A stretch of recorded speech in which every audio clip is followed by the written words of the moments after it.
যখনই মুনাজাত করবেন আল্লাহ রাব্বুল আলামিনের খাস তিনটি নাম ধরে আপনি মুনাজাতে চাইবেন, আপনার মুনাজাতের সকল দোয়া কবুল হয়ে যাবে। আল্লাহর কসম করে বলছি প্রিয় ভাইরা আমার, এটি আল্লাহর খাস নাম।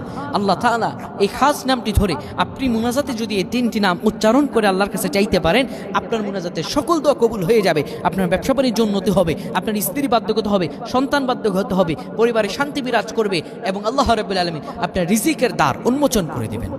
আল্লাহ রাব্বুল আলামিন কুরআন আল কারীমে আমাদেরকে বলেছেন, ওয়ালিল্লাহিল আসমাউল হুসনা ফাদউহু বিহা।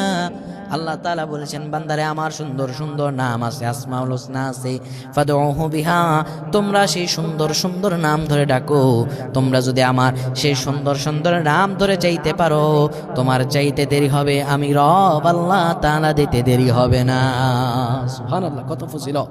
আপনি যখন মুনাজাত করবেন, প্রথমে আল্লাহ তাআলার প্রশংসা করবেন, এরপরে তিনটি নাম পড়বেন, ইয়া হাইয়্যু ইয়া কাইয়্যুম, তারপরে দুরূদ শরীফ পড়বেন, ইয়া হাইয়্যু ইয়া কাইয়্যুম পরে দুরূদ শরীফ পড়বেন।